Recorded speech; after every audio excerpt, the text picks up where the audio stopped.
We thank both of our speakers for coming and taking the time to speak to our student body, our faculty, and our staff, and all the members of the community that have come up to show their support as well. And I'm Katie Cleveland. I'm president of the Environmental Rail Subsidy. As Tyler said, thank you guys all for coming out. I'd like to take a minute and introduce both of our speakers. We have Barb Giselden from No Tax for Tracks, as well as Kyle Park of the Yes on Green Light initiative. So how this is going to work today, we're going to give each speaker 15 minutes to kind of present their side of the debate. And by coin toss, that has been decided that Yes on Green Light will go first, and then we'll have 15 minutes for No Tax for Tracks. After that, we'll move on to questions from the audience. You all have yellow sheets on your tables. If you have questions, please fill those out. Put them in the baskets at the end of your row. And then each question will have, the speaker will have 2 minutes to answer it, and then the other side will have 1 minute for rebuttal. Those questions will be asked by our two moderators, who Katie's going to introduce now. Yeah, we have our two moderators today, Professor Boudreau and Professor Bauer. So once we come around and figure out your questions, they'll be moderating the rest of the debate. Thanks again for coming out. Thank you.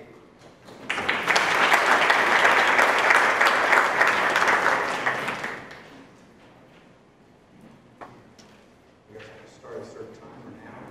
Okay. Can you all hear me okay? Okay. Thanks for having us today. We're excited about the chance to talk about Green Light Pinellas, and our mode of operation with our campaign has really been to work to get the facts out about the plan. And we feel like the more people we talk about the plan around the county, the more support we're getting. But it's also important, we feel like, to talk about the facts. So I thought I'd start out with a quick PowerPoint talking about 4 reasons that we feel it's a good idea to vote for Green Light, and then talk about a few of the myths and misperceptions that are out there about the plan. So we're just going to roll right in here. What is Green Light Pinellas? Basically, it's a plan to create a comprehensive countywide transportation plan for the whole county. Right now, we have a bus system with a few decent routes, not a whole lot else. We have no other affordable options in the county besides your car. This would create a 65% increase in bus service. What does that mean? It means more weekend hours. It means more night hours. It means easier ways to get to work. It means shorter waits between getting picked up by the bus. Also, it means more frequent service in North County. Up there, it's going to be a 50% increase in service. Also, 24-mile passenger rail line. This is very similar to what other areas around the country of our size are doing. We'll probably talk something about areas like Phoenix and Denver and Salt Lake and Charlotte that have had similar success with the rail line. And the rail is about getting people to work. There is no more efficient way to get people to one place than rail.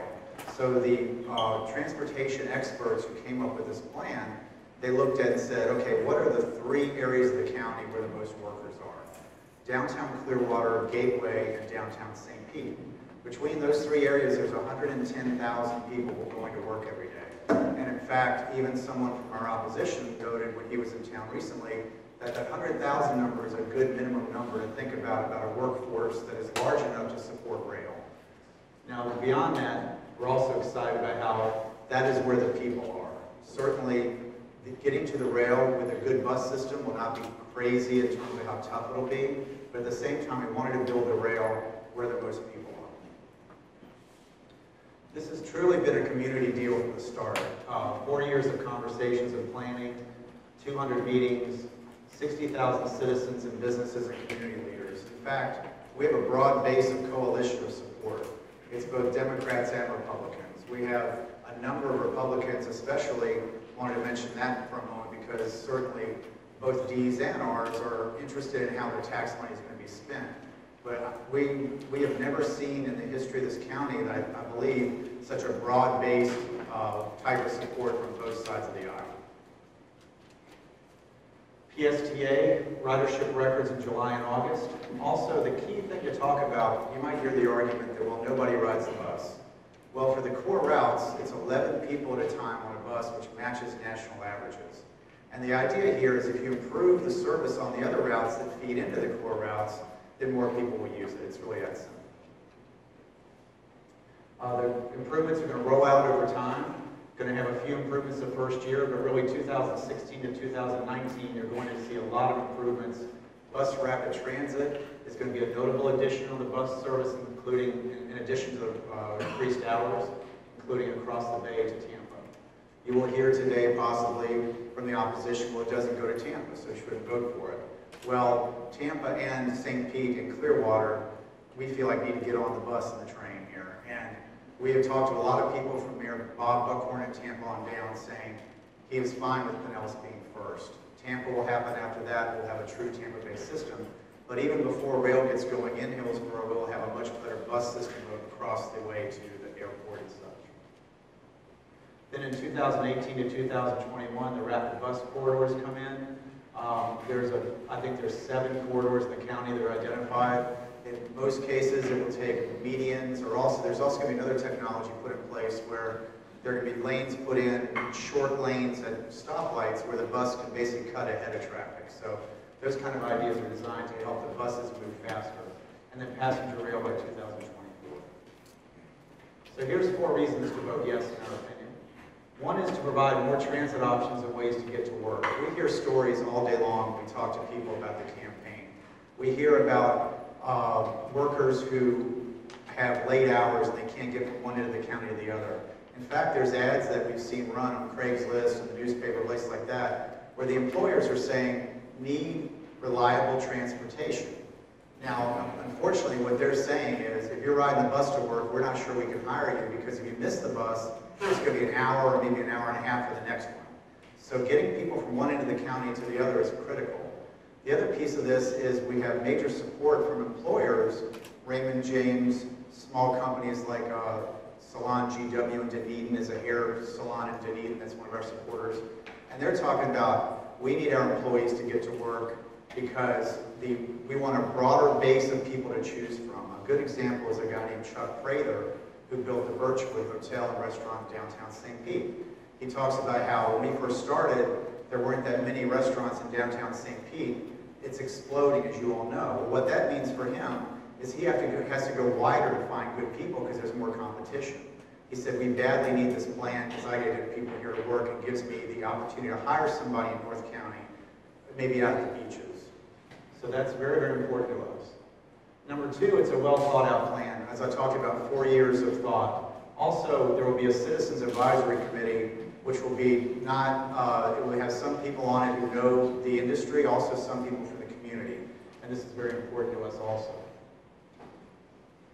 Now, as you all probably know, the way to pay for transit is changing if this passes. Right now, there's a piece of the property tax that pays for transit, and under this new system, it would move into a sales tax approach, a 1 cent increase in the sales tax.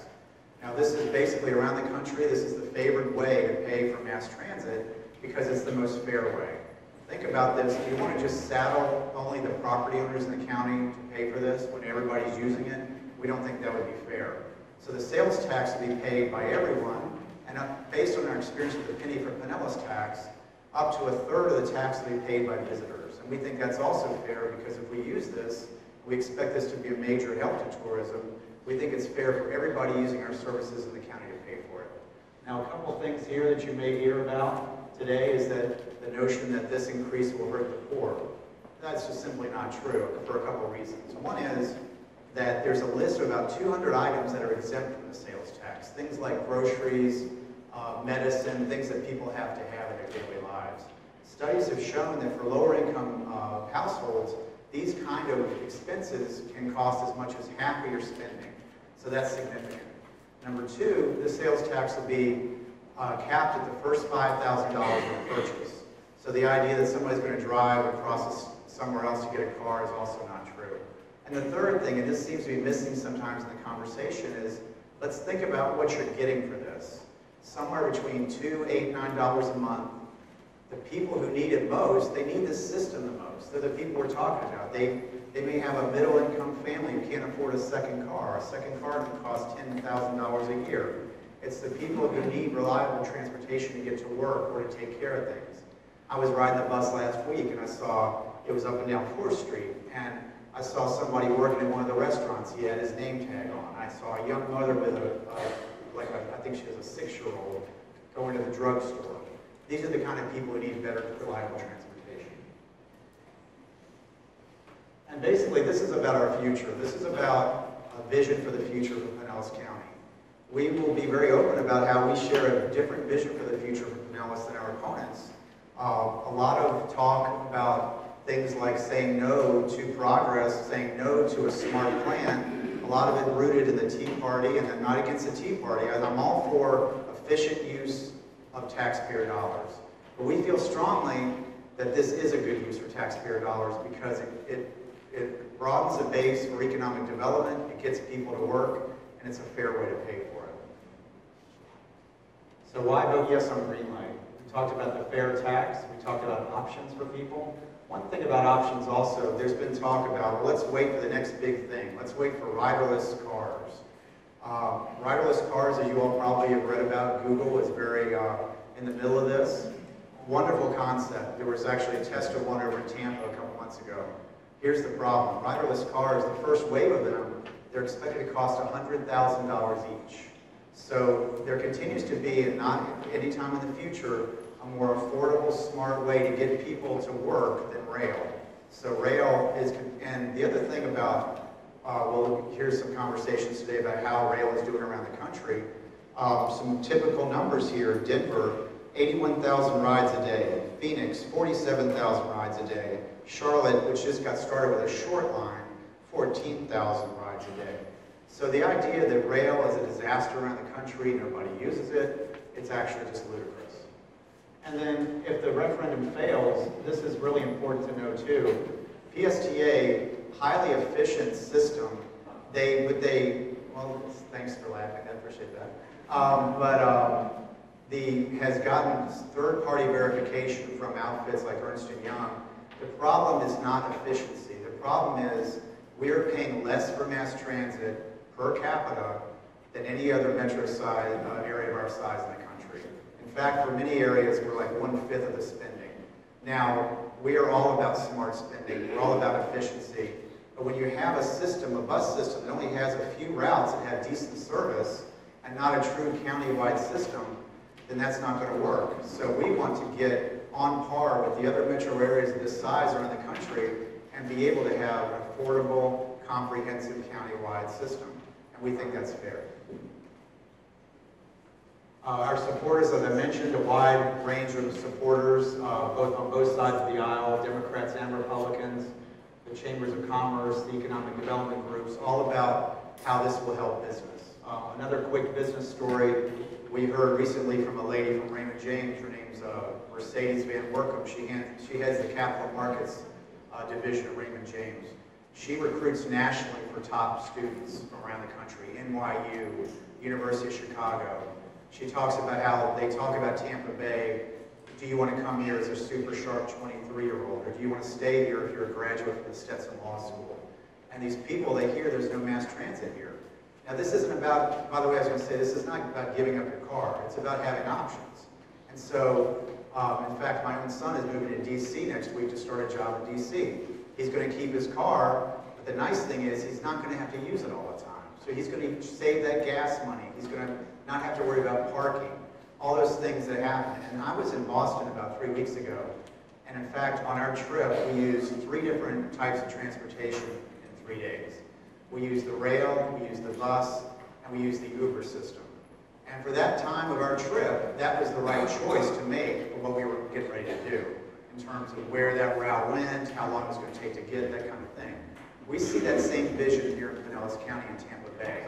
We want to have people to have options for what they need to do, and it really doesn't matter in terms of how, if we don't have the options, then this market is not going to move forward. So thank you for your time today, and I look forward to answering questions.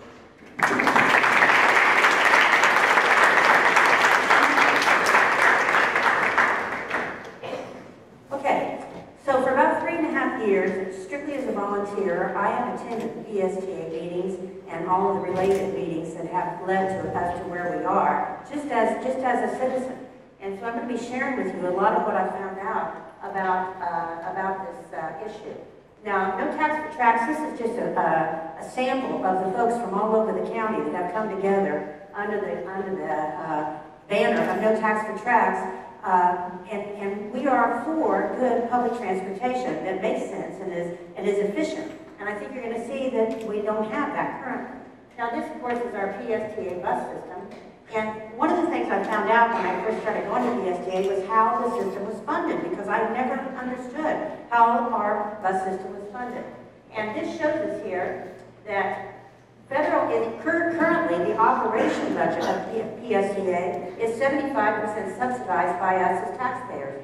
Federal and state grants comprise 22% of their operation budget. Passenger fares is just 22%. That means that when someone rides PSTA, that they're contributing just 22% of the cost to operate it.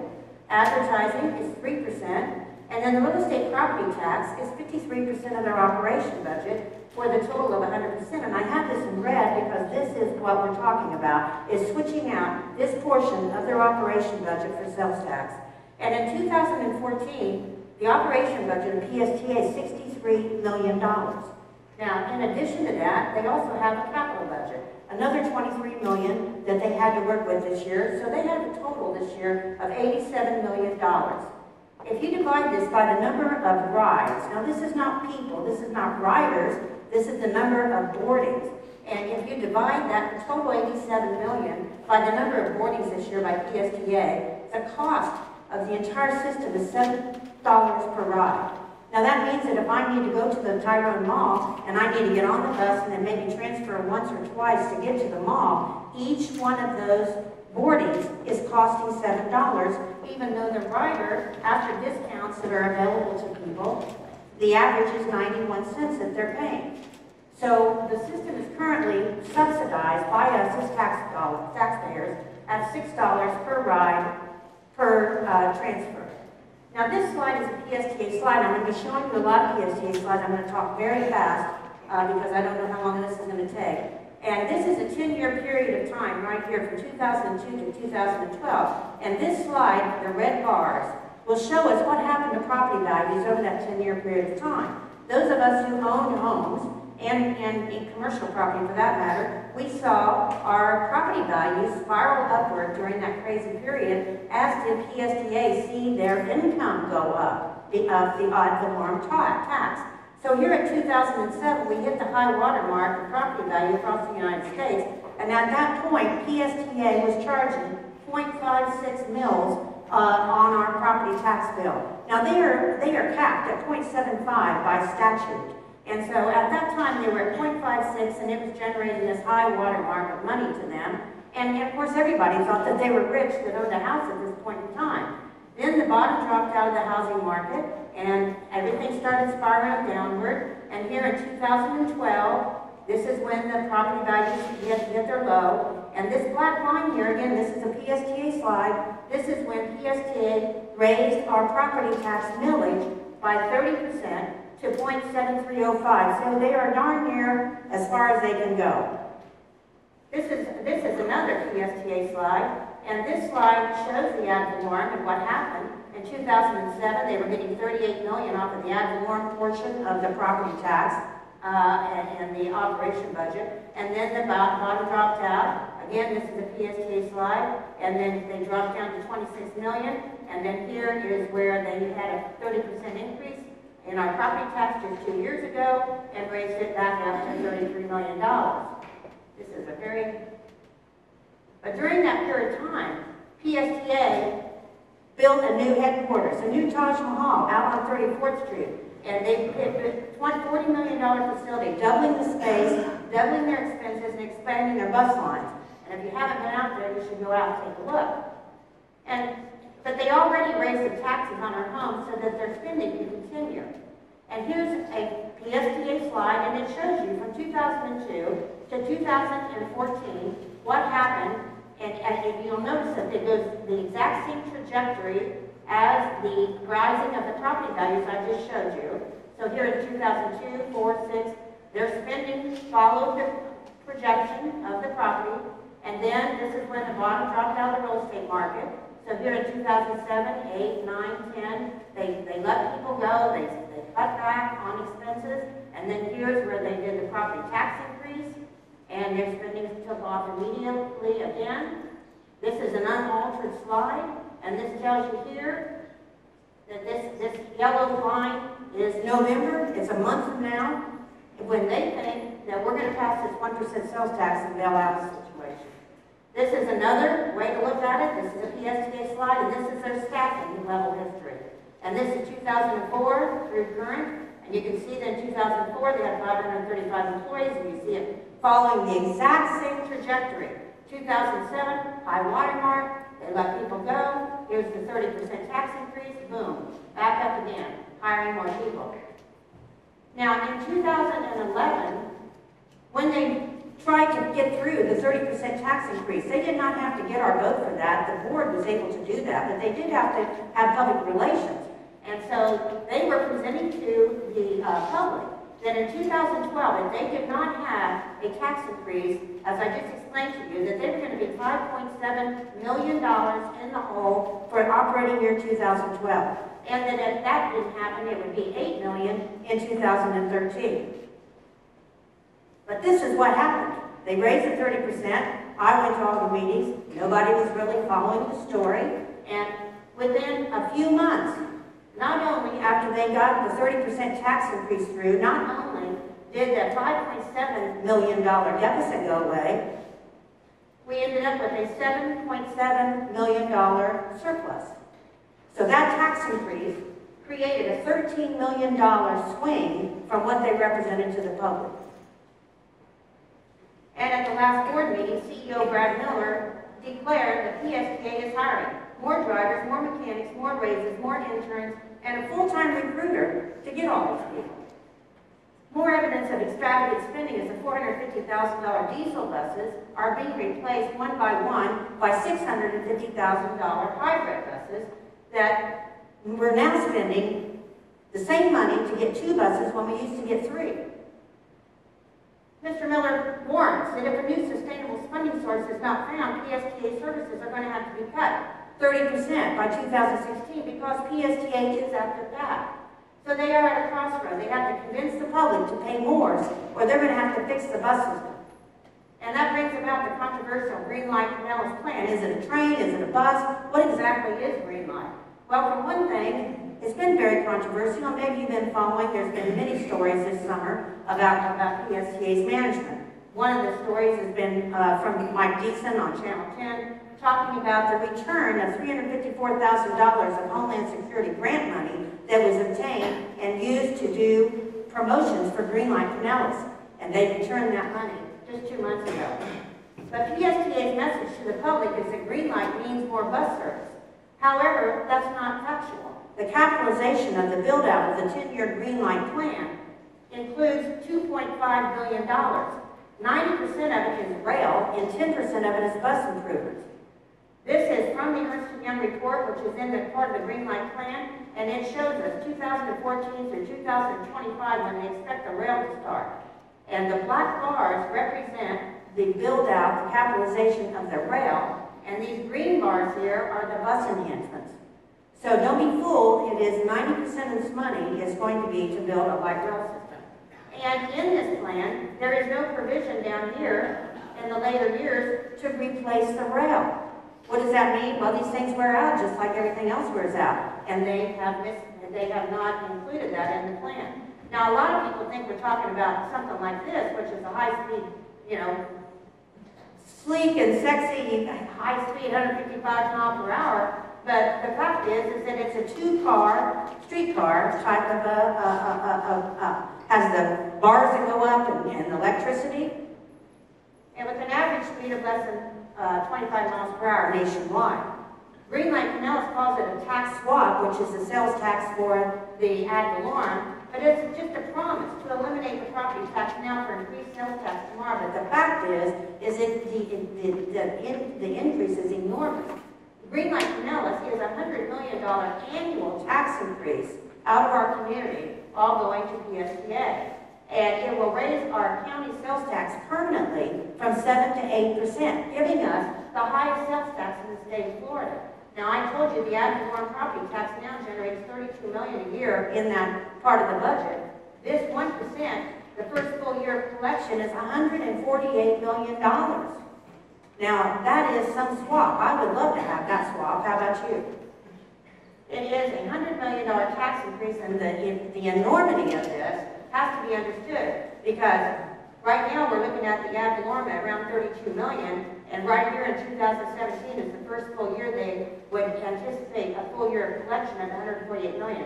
So you can see very easily why this is such a hot topic, and the money that is involved here out of our community and out of your pockets. 8% sales tax in the state, and have you noticed the empty buses? Certainly, people tell me all over the county that they notice empty buses, and it's easy to hear rhetoric, but when you see it for yourself with your very eyes, what we have here, this is the bus study that was done last summer by the independent bus study out of California for PSTA. I could hardly wait to see the results. And this was 40 bus routes. The gray are buses, the blue are trolleys, and the green are the ones that go across to Tampa. So much for $1 billion bridge to Tampa. There's no need for that. And we can see that the top 5 local routes account for nearly half of the system ridership. And then the trolleys account for another 13%. This is an unaltered slide, findings from the bus study company. Combined, it tells us here that these and these account for 60% of the system ridership. And this is why you see so many buses riding around, $650,000 buses in many cases, with 2 or 3 people on them. We don't need a second transportation system in Pinellas County. 30% of the routes, according to the bus study, carry less than 15 passengers per hour. And there is no line to Tampa. And this was on their website, which is the idea of the BRTs, which is, not. This shows you here that the bus only, that looks suspiciously like 4th Street. We did a public records request for how many intersections would be impacted by this, and it's in your packet today on the back page of the first page of that. 41 intersections, and it was in the newspaper this weekend. Every 10 minutes, bing, bing, bing, bing, bing. 41 intersections every 10 minutes. We're going to be waiting for bus trains going this way, that way. You can't tell me that's going to help congestion, and it's all the major thoroughfares. Now, I just got back from Denver, and I'm going to show you some pictures very quickly. I don't know how much time I got. I want to be sure and get this in. 2 minutes, wonderful.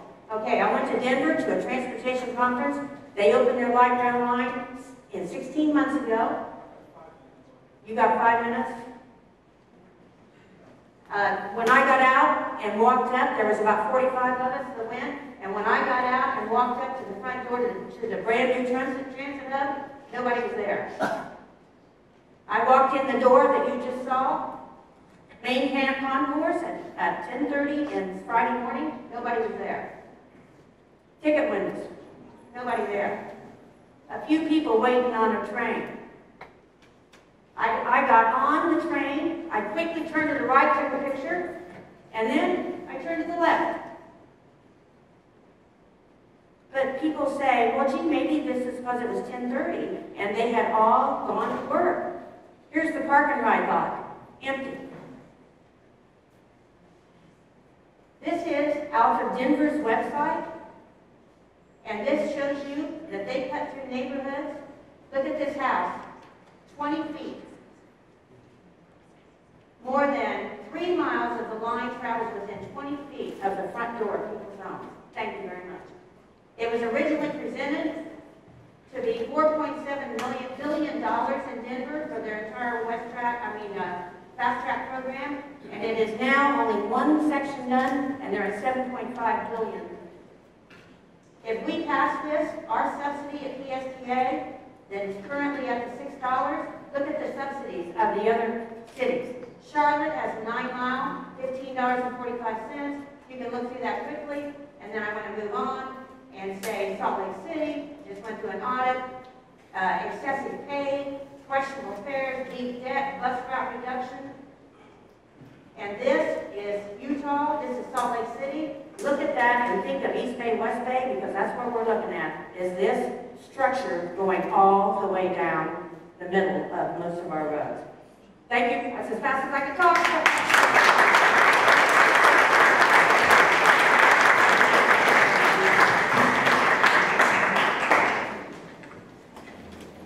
For this part of the debate, we are going to alternate questions. The first question, we were going to keep going in now sits in Professor Boudreau, who will ask this question. We've received a lot of questions from guests, and we are happy to take them. Professor Boudreau and I have questions of our own, but we would love to get some questions from students. Please fill them out, and we will make sure that they're prioritized.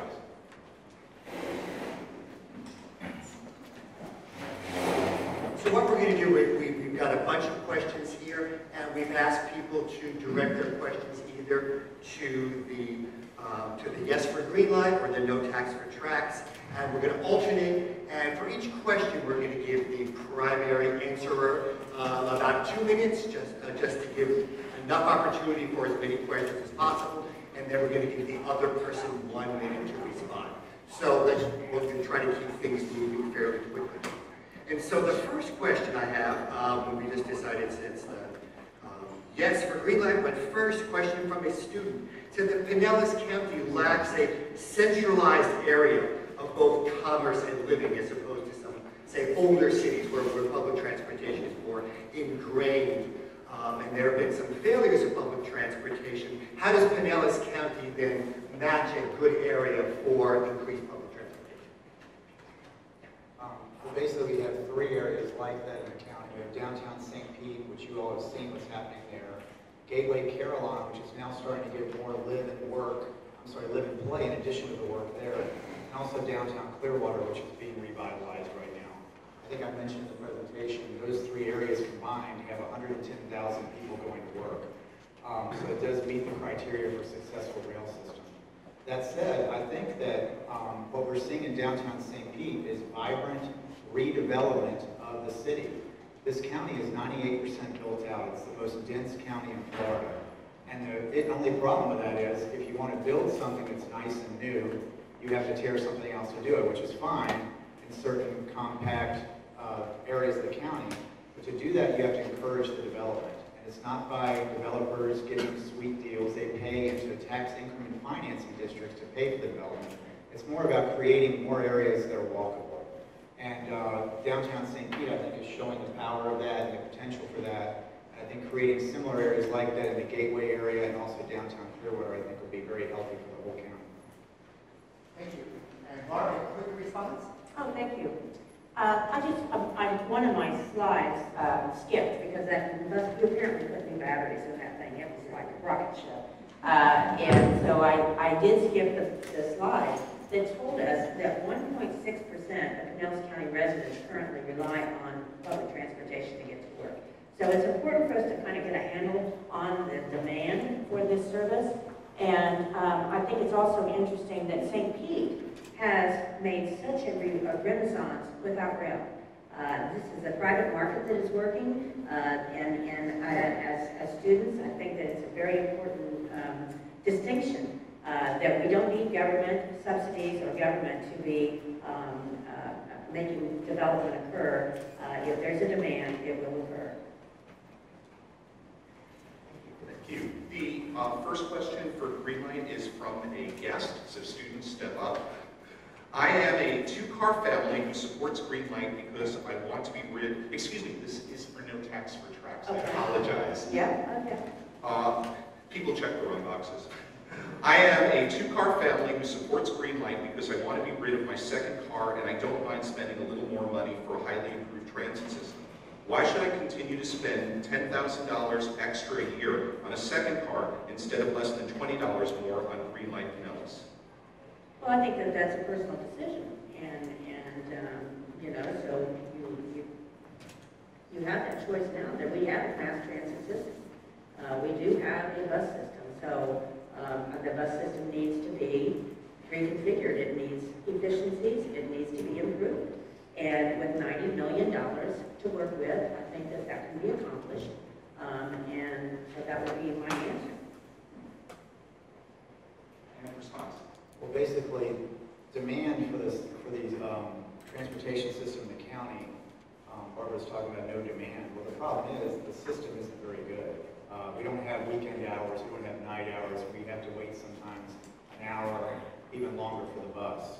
So I think the concept is make the system better. I mentioned in my presentation how we are lagging so far behind other areas where we're spending on mass transit. And basically, if you get a better system, then more people will use it. I think the demand is there. for a second car. So many families, so many parents with kids in their early 20s, late teen years.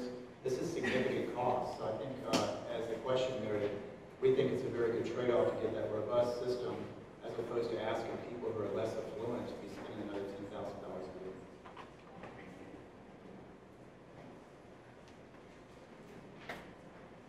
Here's another question from a Stetson student. Speaking of demand, why are this is for, I guess, for Green Line, why are the taxpayers saddled with the cost instead of the riders, especially in light of the claim that there is a great demand for transit? This nation has a history of providing quality transportation from taxpayer dollars. We are now in the middle of providing US 19 in Ulmerton. That's done with taxpayer dollars. If we, under that argument, everybody's going to pay for every trip we took in the county, every road in the county would be a toll road. So the idea here is really to say that it's fair to offer alternatives for everybody in the community, and the way you do that is by a smart plan, which is what we have here, and also Barbara mentioned how the growth of the budget is going to be so large. That is definitely true because we need that for a better system. But I think the better way to look at it is the growth per capita here and what's going to cost per person, and that is very, very small for what you get in return. Response? Well, I would like to make sure that we keep in mind that 98% of us use the roads. So that's not only true here in Pinellas County, that's true all over the country. Public transportation has gone from 50% usage by American public after World War II to currently at 2% or less. And so that I think is important for us to keep in mind why we continue to spend money on the roads. And as a matter of fact, you may or may not know that we're going to have a connector coming off of 275 that's going to be started in 2017. It's going to be a double-decker over Bryant Dairy Road, and then we'll branch off to Bayside Bridge and to 19. So there's so many things that are coming along. And I just want to remind you, when we start talking about robust systems, Denver doesn't look too robust. And your timing, by the way, both of you are perfect. You're ending just about before I even have to call time, and I thank you for that. This question is from faculty staff. Between 2000 and 2010, approximately 20%, and I'm sorry, I haven't been doing this. Barbara, this question is for you. Between 2000 and 2010, approximately 20% of those between 20 and 35 moved away from Tampa Bay. The most recent government data of the nation's largest metropolitan areas show that Tampa Bay was 25 out of 25 for median income, with both Orlando and Miami having substantially larger median income than Tampa Bay. We've also built out Pinellas County, allowing a tremendous amount of sprawl, which some say creates day-long traffic jams in all directions. How many questions are in this? I know. I'm trying to take notes. Okay.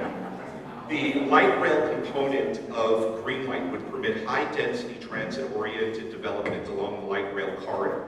To name just one city that's similar to Tampa Bay, Charlotte built light rail, and there has been over $1 billion in transit-oriented development or plans, new homes or businesses built along the light rail.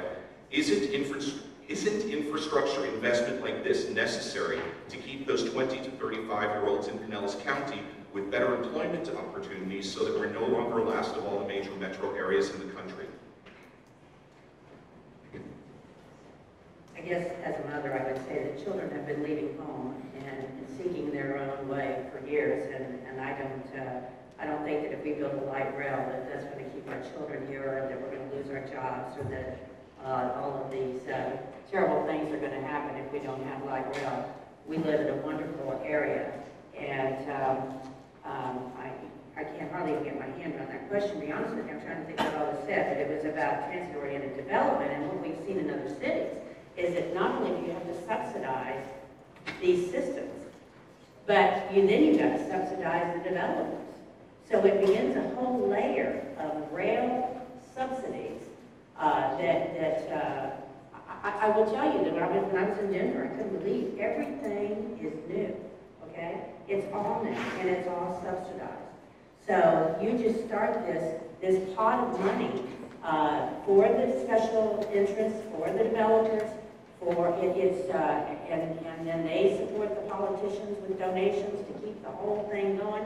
Because really, light rail opens up an entirely new treasure chest of grant money, billions of dollars of grant money that will come into your community and will really mess up the regular commerce and the free market. That's what I'm trying to say. The free market will be so affected by all of these subsidies and throw everything out of natural balance. That really doesn't match up with the facts as far as what developer situations with new developments around the country. There's such a thing called tax increment financing, in which developers pay into a certain district and they help pay the freight for their own developments. So that's that answer unfortunately doesn't match what we've seen around the country.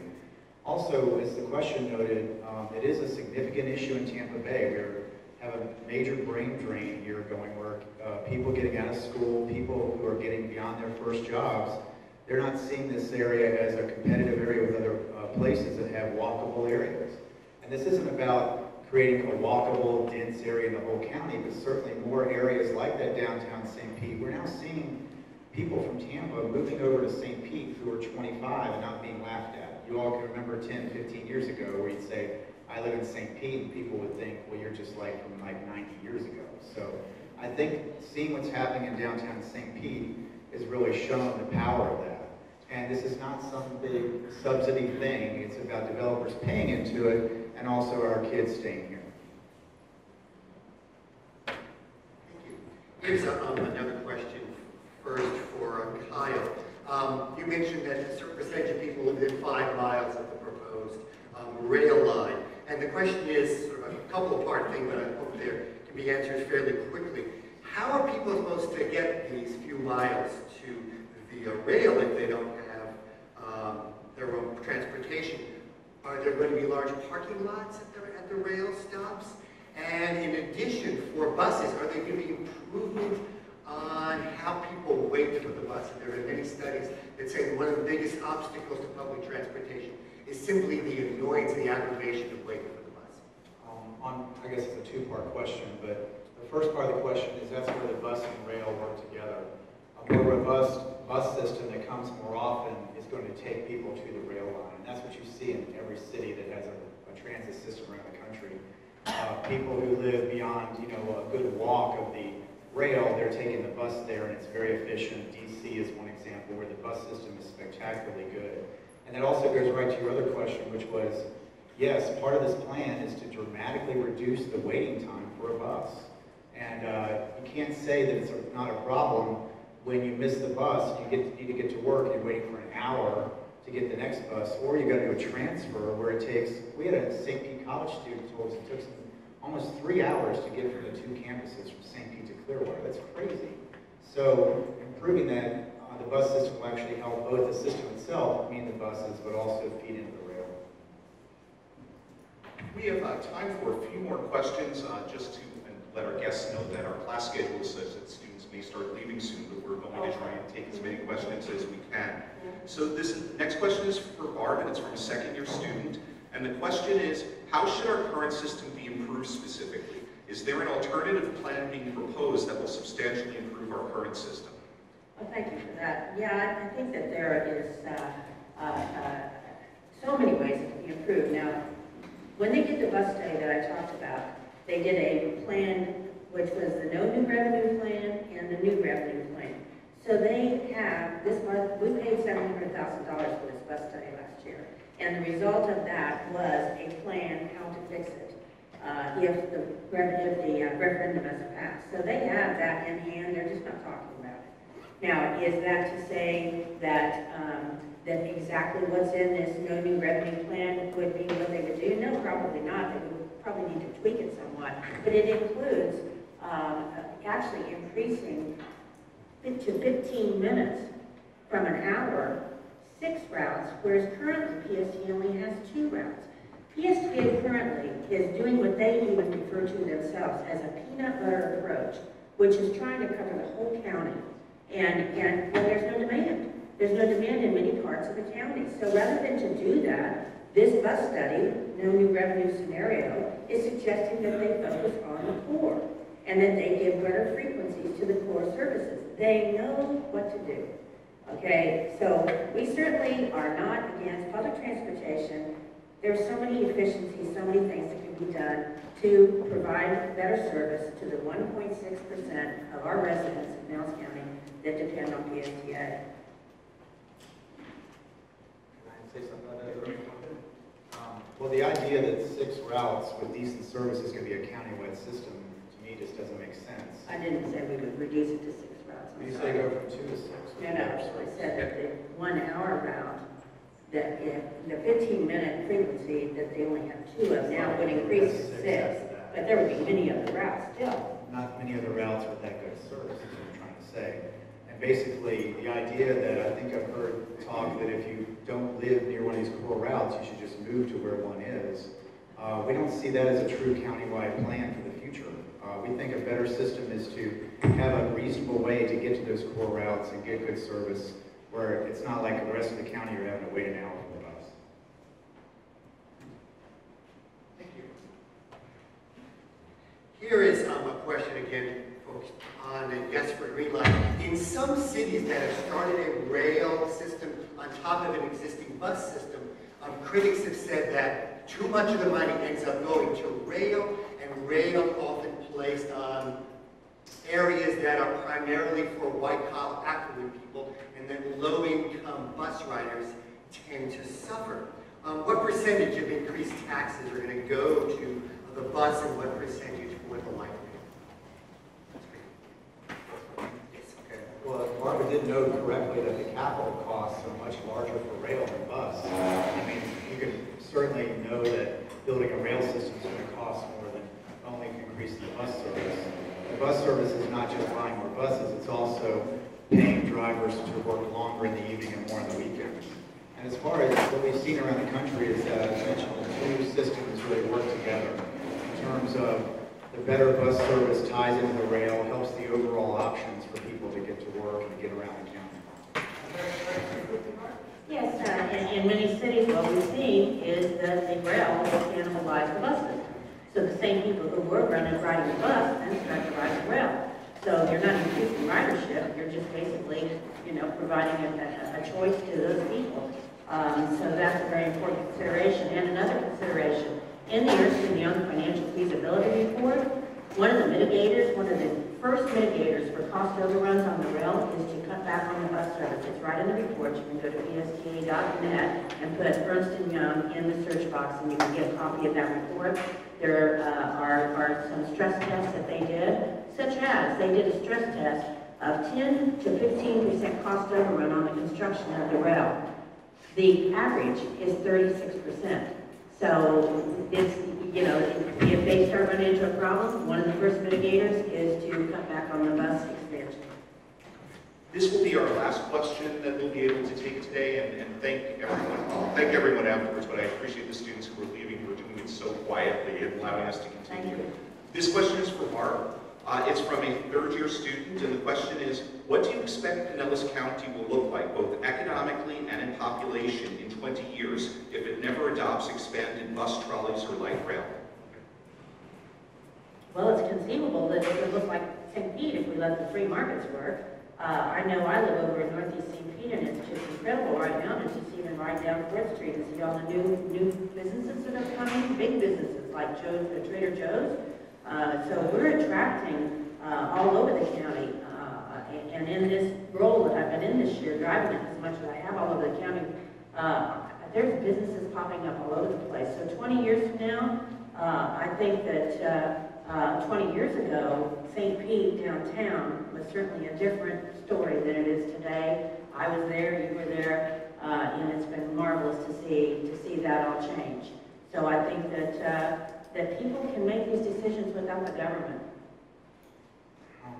Folks who understand urban planning are really, downtown St. Pete was very, very lucky. They already had a walkable area that was established. Unfortunately, we have a lot of other areas in the county that are not so lucky. There's strip malls, there are places where people are driving by them and not walking. So the idea that this system will help create more areas that are walkable and people can work and live and play in the same place, that will transform the county over the next 20 years. again, doesn't affect our neighborhoods. They stay vibrant. When people want to live away from hustle and bustle, they can. But also will create more places that are concentrated for people to go to a downtown St. Pete-like atmosphere if they want to.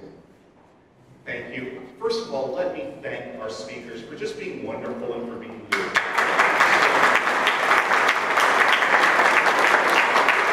I want to thank everyone who has attended. All the members of the community who were in attendance, you were so kind to leave the food for the students, but there's plenty of food left over, and if you're hungry, please feel free to take some food before you leave. I want to thank everyone for being here. I believe that our speakers may stick around for a moment or two if you have some questions. And also to put in a plug, we will have another debate on October 23rd here in the Great Hall at 12 noon on Amendment 2, the medical marijuana issue. Thank you all very much.